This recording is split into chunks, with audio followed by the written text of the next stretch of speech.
नमस्कार, आदाब। आपके साथ मैं स्मिता शर्मा हूँ, मेरे YouTube station Smita Sharma journalist में आप सभी का स्वागत है और आगे बढ़ने से पहले एक ज़रूरी रिमाइंडर, यहाँ हम बाइलिंगुअल कंटेंट बहुत सारा डाल रहे हैं, focusing on foreign policy, climate change, political reporting, ground reports, social issues से जुड़े हुए। तो अगर आपको हमारा कंटेंट पसंद आए, तो इसे प्लीज़ आप लाइक कीजिए, सब्सक्राइब कीजिए, शेयर कीजिए और बेल आइकन नोटिफिकेशन ज़रूर प्रेस कीजिए। हमारी कोशिश है कि बिना शोर शराबे, बिना किसी ड्रामे के जरूरी मुद्दों पर हम बातचीत कर सके आराम से और आपको विस्तार से समझा सके। तो आज बात करेंगे हम कनाडा में होने जा रहे G7 शिखर वार्ता की और भारत कनाडा संबंधों की। तो कनाडा में अभी हाल ही में वहां पे चुनाव हुए हैं और जिसके बाद जो वहां पर सत्तारूढ़ पार्टी थी, लिबरल पार्टी, वैसे तो कहा जा रहा था कि शायद वो पार्टी हार जाएगी, लेकिन वो पार्टी हारी नहीं, थैंक्स टू डोनाल्ड ट्रंप, क्योंकि उन्होंने कह दिया कि हम कनाडा को 51st स्टेट बनाएंगे। तो उससे एक नई ऊर्जा मिल गई और जस्टिन ट्रूडो के तमाम विवादित विरासत के बावजूद उनकी पार्टी को फिर से जीत हासिल हुई और अब पार्टी का चेहरा और नए प्रधानमंत्री हैं मार्क कार्नी, जिनको एक तरीके से कनाडा के मनमोहन सिंह के तौर पर देखा जाता है, क्योंकि वो क्विंटेसेंशियली इकोनॉमिस्ट है, उनकी काफी ज्यादा जो है अच्छी विरासत रही है इकोनॉमिक्स को लेकर। और मार्क कार्नी अब जबकि प्रधानमंत्री हैं कनाडा में, इस बार 15-16 जून को वहां G7 शिखर वार्ता आयोजित किया जा रहा है अल्बर्टा प्रोविंस में। और इस दौरान लगातार स्पेकुलेशंस जारी थे कि आखिरकार क्या भारत को इस बार न्योता नहीं मिलेगा, क्योंकि भारत और कनाडा के बीच में पिछले 2 सालों से बहुत ज्यादा तल्खियां बरकरार हैं, खास करके ट्रूडो और मोदी के बीच में जो निजी समीकरण भी बन गए और साथ ही साथ दोनों देशों के बीच में जिस तरह के हालात बने, उसकी भी हम आपको जानकारी देंगे विस्तार से आगे चलकर। लेकिन इन तमाम स्पेकुलेशंस के बाद 29 अप्रैल को मार्क कार्नी चुनकर आए थे प्रधानमंत्री और अब जस्ट एक हफ्ता वक्त रह चुका है आपके इस G7 शिखर वार्ता होने के लिए, एक हफ्ता 10 दिन का वक्त है। और अब आखिरकार मार्क कार्नी ने कंफर्म कर दिया है, इस बात की पुष्टि कर दी है कि भारत को एज अ गेस्ट इनवाइटी बुलाया जा रहा है इस शिखर वार्ता में शामिल होने के लिए, जहां पर जो बड़े बड़े मुल्क हैं, जो बड़े बड़े देश हैं, जो सबसे विकसित इकोनॉमीज हैं, वो शिरकत कर रही होंगी। G7 के बारे में भी आपको बताएंगे, लेकिन सबसे पहले सुन लेते हैं कि मार्क कार्नी को जब पूछा गया कि क्यों आप भारत को न्योता दे रहे हैं तमाम बायलैटरल रिलेशंस और डिफरेंसेस के बावजूद, तो उन्होंने क्या कहा, आइए सुनाते So let's put the two aspects in context. First is we are in the role, Canada is in the role of the G7 chair. And in those discussions, as agreed with our G7 colleagues, include important discussions on energy security, on digital future, critical minerals, amongst others, and partnerships actually in building infrastructure in the emerging and developing world. There are certain countries that should be at the table for those discussions, and in my capacity as G7 chair, in consultation with others, some others, make those determinations. India, the 5th largest economy in the world, effectively the most populous country in the world, central to a number of those supply chains, at the heart of a number of those supply chains, so it makes sense. And in addition, bilaterally, we have now agreed, importantly, to continued law enforcement dialogue. So there's been some progress on that. It recognizes issues of accountability. I extended the invitation to Prime Minister Modi. तो mark Carney ने कहा कि प्रधानमंत्री मोदी को न्योता दिया है क्योंकि जाहिर सी बात है, भारत इस वक्त दुनिया का 5th लार्जेस्ट इकोनॉमी है और उनका टेबल पर होना जरूरी है। 3rd लार्जेस्ट इकोनॉमी होने की ओर हम आगे बढ़ रहे हैं बहुत मजबूती के साथ में। और उन्होंने कहा कि प्रधानमंत्री नरेंद्र मोदी ने इस न्योते को स्वीकार कर लिया है। नरेंद्र मोदी ने ट्वीट भी किया और ट्विटर पर भी जो है दोनों की जो डिस्कशंस हुई, जब मार्क कार्नी प्रधानमंत्री बने थे उसके बाद भी नरेंद्र मोदी ने कंग्रेचुलेटरी मैसेज दिया था, तो जिससे लग रहा था कि रिश्तों में जो है कहीं ना कहीं आइस ब्रेकिंग की स्थिति हो रही है। ये स्टेटमेंट अगर आप देख लें, और ये नरेंद्र मोदी का ट्वीट है जिसमें उन्होंने कहा, glad to receive a call from Mark Carney of Canada, congratulated him on his recent election victory. ये पुरानी उनकी ट्वीट है जो उसके पहले उन्होंने कंग्रेचुलेटरी मैसेज दी थी और उसके बाद जो है फोन पर भी बातचीत की और जिसमें वापस से कंग्रेचुलेशंस देकर उन्होंने स्वीकार कर लिया कि मैं कनाडा जाऊंगा इस बैठक में शिरकत करने के लिए। हालांकि विपक्षी दल सवाल पूछ रहे थे कि आखिर भारत को क्यों आउट कर दिया गया है और ये भी क्या मोदी सरकार की कूटनीतिक विफलता है, ये डिक्लाइन है। सवाल उठता है कि आखिर G7 की अहमियत क्या है? क्यों भारत को इस कमरे में होना चाहिए? क्यों भारत को इस टेबल पर मौजूद होना चाहिए? क्योंकि प्रधानमंत्री नरेंद्र मोदी खुद 2019 से लगातार G7 की शिखर वार्ताओं को अटेंड कर रहे हैं as a special invitee, as a guest invitee. हालांकि वो पहले प्रधानमंत्री नहीं है, 2003 में अटल बिहारी वाजपेयी और उसके बाद से मनमोहन सिंह ने भी कई सारे G7 के समिट्स अटेंड किए एज स्पेशल इनवाइटीज। G7 देश आखिर हैं क्या? देखिए, ये जो देशों का सम्मेलन है और यहाँ शिखर सम्मेलन 15 से 17 जून तक आयोजित हो रहा है। G7 यानी कि ग्रुप ऑफ 7, ये दुनिया की 7 जो सबसे एडवांस्ड अत्याधुनिक इकोनॉमीज है, उनकी एक इनफॉर्मल ग्रुपिंग है। इनका कोई फॉर्मल हेडक्वार्टर, फॉर्मल जो है इनकी कोई लीगल बाइंडिंग डॉक्ट्रिन नहीं है। लेकिन वैश्विक ट्रेड, अंतरराष्ट्रीय फाइनेंशियल सिस्टम को लेकर इनका काफी ज्यादा दबदबा है। तो अभी इनके जो सदस्य हैं, जो परमानेंट सदस्य हैं, वो कौन है? वो है US, France, Britain, Japan, Italy, Germany और कनाडा। तो इनके जो तमाम शीर्ष नेता हैं, जो प्राइम मिनिस्टर्स और प्रेसिडेंट्स हैं, वो यहाँ पर आएंगे अल्बर्टा में, कनाडा में। और अगर हम G7 देशों की इस वक्त हम जो ग्लोबल जीडीपी है उसके शेयर की बात करें, तो इस वक्त ये लगभग 29% है। हालांकि इसमें गिरावट आई है, क्योंकि अगर हम 2000 की बात करें, 2 दशकों पहले की बात करें, तो वैश्विक जीडीपी का लगभग जो 40% हिस्सा था, that was being represented by these G7 countries. और इस बार खास बात ये भी है कि G7 समूह को 50 साल होने जा रहे हैं, तो ये उनकी 50th एनिवर्सरी है। अब आपको हम याद दिला दें कि एक्चुअली इसकी जो रूट्स हैं वो कैसे थी, कहां पर थी इसकी जड़ें।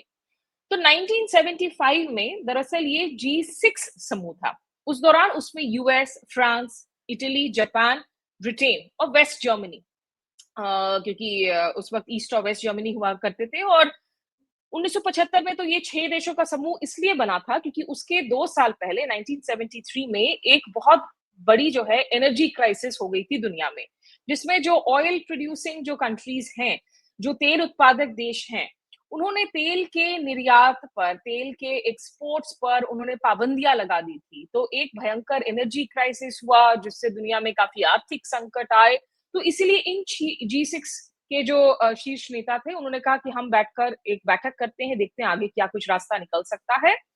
और 1976 यानी कि अगले साल कनाडा इसमें शामिल हो गया। तो इस तरीके से ये G7 बना। लेकिन ये G7 बनने के साथ साथ आपके एक्चुअली जो 1998 तक आते आते, 1975 से लेकर 1998 की अगर हम बात करें, तो 1998 में रूस इसका हिस्सा बना, जिसके बाद ये समूह दरअसल G8 कहलाने लगा। लेकिन 2014 में जब रूस ने क्राइमिया को कब्जा किया और उसे ऑक्यूपाई किया, तो उसके बाद रूस को G8 से हटा दिया गया। तो G7 जो है ये वापस से समूह बन गया।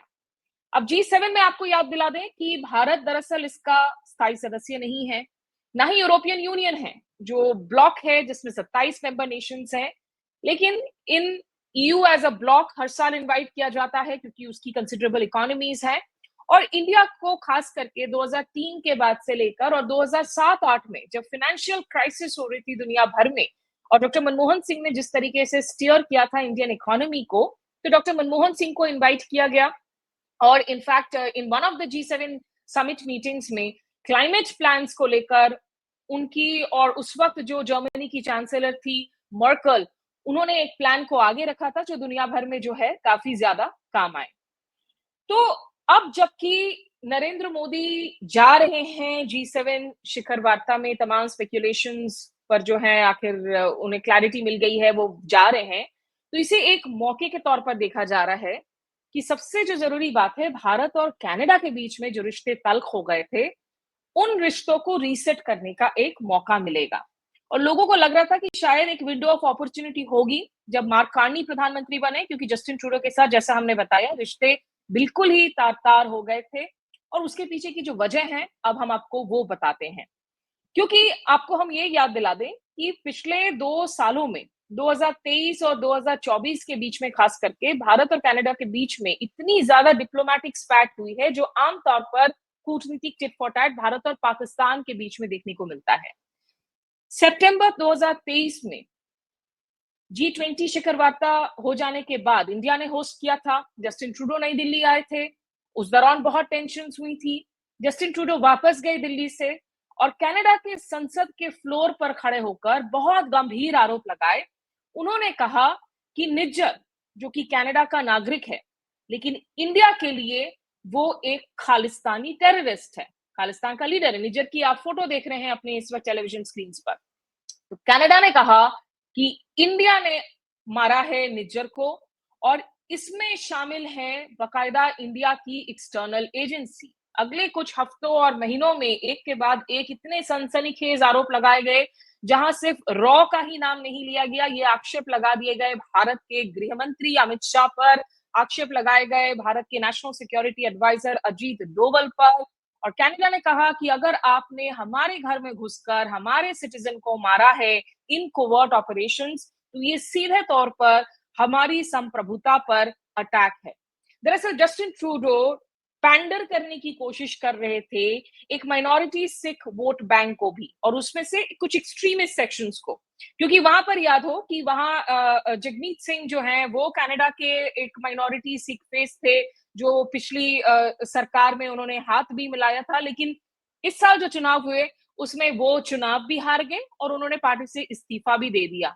तो उनकी जो पॉलिटिक्स है ऑफ एक्सट्रीमिज्म, उनकी जो पॉलिटिक्स थी, जो कहीं ना कहीं सेपरेटिज्म को फैन कर रहा था, खालिस्तानी रैलियां हो रही थी कनाडा में, रह रहकर होती हैं, और भारत के जो डिप्लोमैट्स कनाडा में पोस्टेड हैं उनको लेकर बहुत चिंताएं होने लगी थी, क्योंकि कभी कॉन्सुलेट्स, जो कॉन्सल जनरल्स हैं, उनके नंबर लीक कर दिए जा रहे थे, कभी उनको घेर लिया जा रहा था, ब्रॉल्स हो रहे थे, जब जब घर वाले बाहर जाते थे उनके परिवार वालों के फोटो लीक हो जा रहे थे।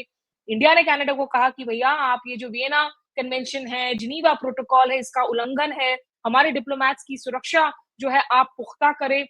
और उसके बाद जो तू मैमे की स्थिति हुई, तो दोनों ओर से एक दूसरे के डिप्लोमैट्स को एक्सपेल किया गया, नंबर रिड्यूस किया गया। कनाडा के हाई कमिश्नर जब वापस गए उसके बाद पिछले साल दोनों देशों ने अपने जो डेप्यूटी हाई कमिश्नर्स थे उनको भी एक्सपेल कर दिया, तो अपनी अपनी देशों से जो है वो वापस रिकॉल हो गए। और इस वक्त दोनों देशों में जो रिड्यूस्ड स्टाफ है कनाडा में, लगभग जैसी भारत और पाकिस्तान के बीच हाई कमीशन में बहुत रिड्यूस स्टाफ है, तो भारत और कनाडा के बीच में भी जो स्टाफ की संख्या है वो बहुत ज्यादा घट चुकी है। इनफैक्ट पिछले साल जब मैं पाकिस्तान में ही मौजूद थी शंघाई कोऑपरेशन ऑर्गेनाइजेशन अटेंड करने के लिए इस्लामाबाद में, जिसमें डॉक्टर जयशंकर भी शिरकत कर रहे थे, उसी दौरान ये सारी खबरें ब्लो अप हो रही थी और हम लोग मजाक कर रहे थे कि पाकिस्तान से ज्यादा फोकस में for all the wrong reason इस वक्त कनाडा आ गया है इंडियन प्रेस में, और पाकिस्तान को शायद कहीं फोमो वाली फीलिंग हो रही होगी कि वो मिस आउट कर रहे हैं, क्योंकि अभी तक वो दुश्मन नंबर 1 थे। खैर उसके बाद से लेकर अब तक हालात बदल गए हैं, अब वापस से पहलगाम टेरर अटैक हुआ, ऑपरेशन सिंदूर हुआ। लेकिन जब मार्कानी प्रधानमंत्री बने और उनकी कैबिनेट में जो इस वक्त फॉरेन मिनिस्टर हैं अनीता आनंद, वो भी इंडियन ओरिजिन की हैं, उनके पेरेंट्स डॉक्टर्स हैं, इमिग्रेंट्स हैं, और अनीता आनंद पहले बहुत सारे पोर्टफोलियोज में रह चुकी हैं, तो उम्मीद बन रही थी कि शायद अब इंडिया और कनाडा के बीच में थोड़ी समझदारी से बात हो सकती, क्योंकि कनाडा में एक बहुत बड़ा डायस्पोरा पॉपुलेशन है, इंडियन स्टूडेंट्स की तादाद ज्यादा है। यही उम्मीद जताई वीना नाजिबुल्ला ने, जो कि वाइस प्रेसिडेंट हैं research and strategy Asia Pacific foundation की। उनके साथ इस पूरी बातचीत को भी आप देख सकते हैं मेरे स्टेशन पर। उस बातचीत की एक झलक पहले आपको सुनाती हूँ कि क्यों उनको लगता है कि विंडो ऑफ अपॉर्चुनिटी है इस दौरान अभी जो है रीसेट के लिए। I think there is now a political window of opportunity to set a new tone in Canada-India relations. Now, that's not going to sort of mean that everything that had been plaguing the relationship will go away. So I think we still have serious issues that need to be addressed, but this is a moment of opportunity. And given the kind of the significance of the relationship, both from an economic and people-to-people perspective, I think the next few weeks and months do offer that opportunity. And certainly from Canada's side, there's that willingness.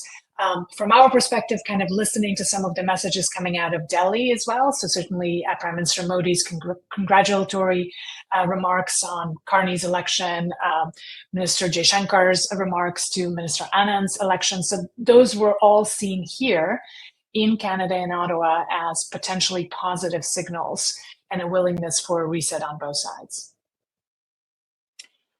और वीना नाजिबुल्ला से मैंने ये जो खालिस्तान को लेकर भारत और Canada के बीच में जो तल्खियां हुई हैं, क्योंकि वो एक परमानेंट जिसे हम कहते हैं थॉर्न इन द फ्लैश जैसा मुद्दा बन गया है, उस पर भी बातचीत की थी। क्योंकि कनाडा को जब भारत ऑब्जेक्ट करता है, कहता है कि आप ऐसे खालिस्तानी रैलीज को कैसे ऑर्गेनाइज करने के लिए आप इजाजत दे सकते हैं, खालिस्तानी प्रोटेस्ट्स होते हैं, और उससे डर ये भी होता है कि कहीं जो सिख और हिंदू डायस्पोरा है कनाडा में, खुद उनके अंदर के जो रिश्ते हैं उस पर इसका असर ना पड़े, उसमें एक ब्लो बैक ना हो।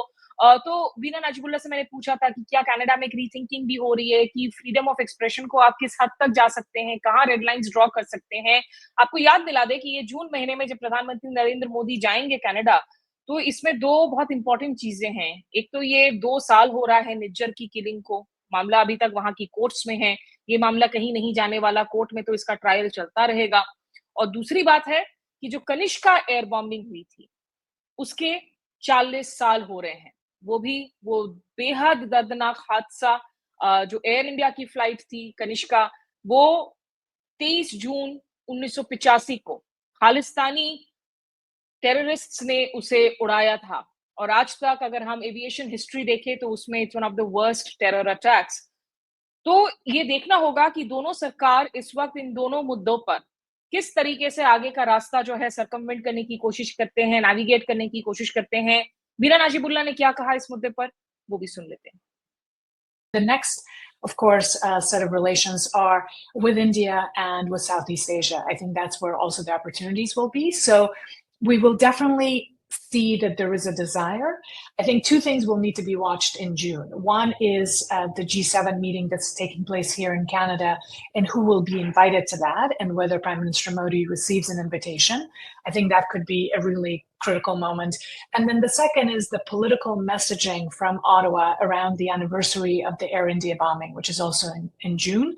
And this year it's the 40th anniversary. So I think messaging and signaling there would be important. And then, of course, what Canada will be watching is how India responds to both of these developments, how India speaks about cooperating on the critical law enforcement issues. So what Canada would like is India's cooperation on the Niger murder case, as well as the broader allegations that Indian authorities had been involved in violent crimes here in Canada targeting the Khalistani activists. So I think from Canada's perspective, we'll be watching signaling around that issue. So how Prime Minister Modi and his government sort of speak about that and the willingness to cooperate with Canada.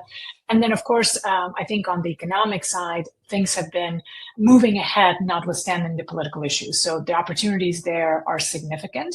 And I think businesses would very much welcome a change in the political tone. ये 19 मई को मैंने बातचीत की थी वीना नाजिबुल्लाह से, जो उस वक्त ऑटोवा में मौजूद थी और prominent think tank Asia Pacific foundation of Canada उनके साथ जुड़ी हुई हैं। इस दौरान कनाडा और भारत के रिश्तों के साथ साथ ये मीटिंग इसलिए भी इम्पोर्टेंट होगी नरेंद्र मोदी के लिए क्योंकि भारत और पाकिस्तान के बीच में इस वक्त जो हालात बने हुए हैं और पहलगाम टेररिस्ट अटैक और उसके बाद ऑपरेशन सिंदूर के बाद दोनों देशों की तरफ से जो अपने अपने मल्टी पार्टी डेलीगेशंस बाहर ग्लोबल कैपिटल्स में इस वक्त घूम रहे हैं, सुरक्षा परिषद के सदस्यों को अपनी अपनी नैरेटिव बताने के लिए, उन पर जो है दबाव डालने के लिए, इन पूरे वाक्यों के बाद में ये पहली मुलाकात होगी नरेंद्र मोदी की इन तमाम बड़े लीडर्स के साथ में, जिसमें सबसे जरूरी है डोनाल्ड ट्रंप के साथ होने वाली उनकी मुलाकात। डोनाल्ड ट्रंप के साथ वो व्हाइट हाउस में मिलने जरूर गए थे। डोनाल्ड ट्रंप के शपथ ग्रहण समारोह के बाद Narendra Modi was the 4th world leader जिनको इनवाइट किया गया था, लेकिन टैरिफ और ट्रेड पर बात की जा रही थी। तब से लेकर अब तक भारत की प्राथमिकताएं काफी ज्यादा बदली हैं और जो सबसे चिंताजनक बात है कि डोनाल्ड ट्रंप लगातार श्रेय ले रहे हैं सीज फायर के लिए। हालांकि भारत सीज फायर शब्द का इस्तेमाल नहीं करता। भारत ने कहा कि हमने मिलिट्री जो हॉस्टिलिटीज हैं, the cessation of military hostilities happen, वो भी पाकिस्तान के डीजीएमओ के रिक्वेस्ट पर, क्योंकि भारत ने अपनी जो ये स्ट्राइक्स किए थे, टेरर टारगेट्स को हिट किया था, मिलिट्री एयर बेसिस को हिट किया था, तो पाकिस्तान कमजोर पड़ गया था, उसने कहा था। लेकिन डोनाल्ड ट्रंप एक नहीं, दो नहीं, तीन नहीं, 1 दर्जन भर अब तक जो है लगातार बयान पर बयान देकर ट्विटर के जरिए, वीडियो बाइट्स के जरिए ये दावा कर चुके हैं कि भारत और पाकिस्तान के बीच मध्यस्थता उन्होंने ही करवाई, संघर्ष विराम उन्होंने ही करवाया और उसके लिए उन्होंने ट्रेड को एज अ स्टिक इस्तेमाल किया और दोनों मुल्कों पर ट्रेड को लेकर जो है दबाव बनाया। तो पहले आपको हम सुना देते हैं कि आखिर डोनाल्ड ट्रंप की जो सबसे लेटेस्ट कमेंट आई है अभी कुछ घंटों पहले, उन्होंने फिर से क्या कहा है इस मुद्दे पर।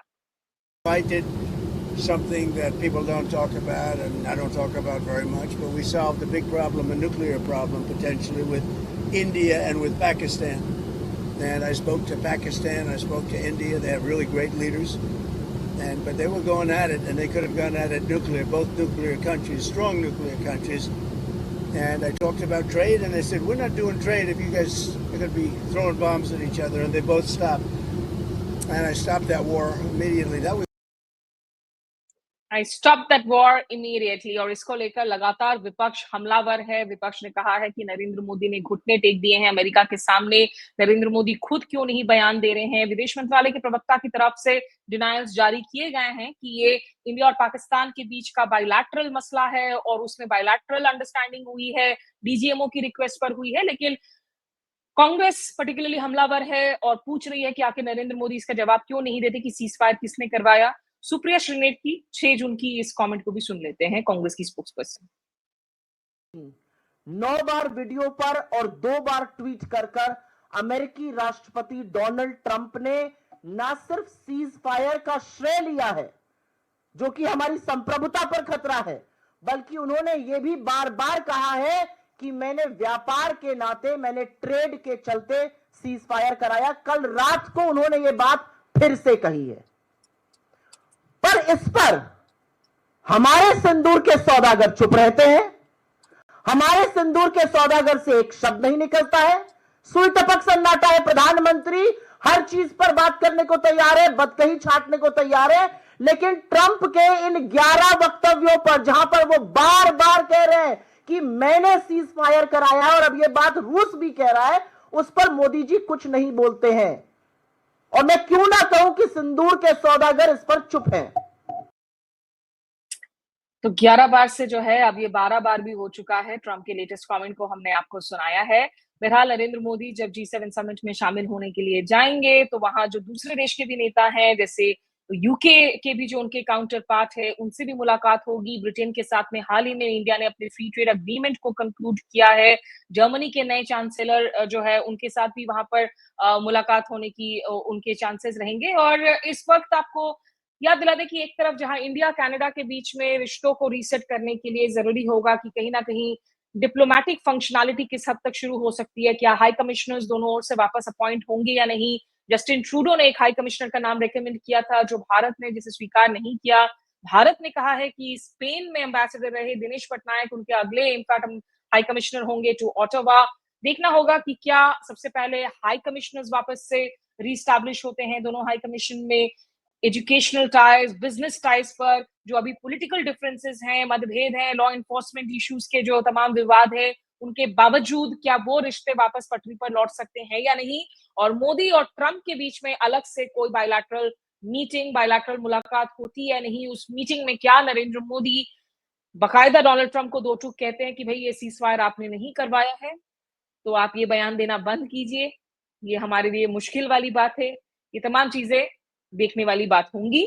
तो ये थोड़ी सी हमने कोशिश की आज आपको समझाने की कि आखिर G7 शिखर वार्ता क्यों जरूरी है और इस वक्त भारत और कनाडा के संबंध आखिर किस कगार पर हैं और किस ओर आगे बढ़ सकते हैं नई सरकार के वहां आने के बाद।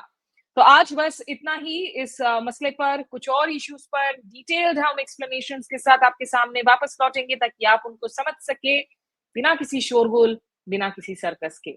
हमारे साथ जुड़ने के लिए बहुत शुक्रिया। और हमारे तमाम दर्शकों को जो आज ईद मना रहे हैं, उन्हें ईद की शुभकामनाएं। ईद मुबारक। नमस्कार, आदाब।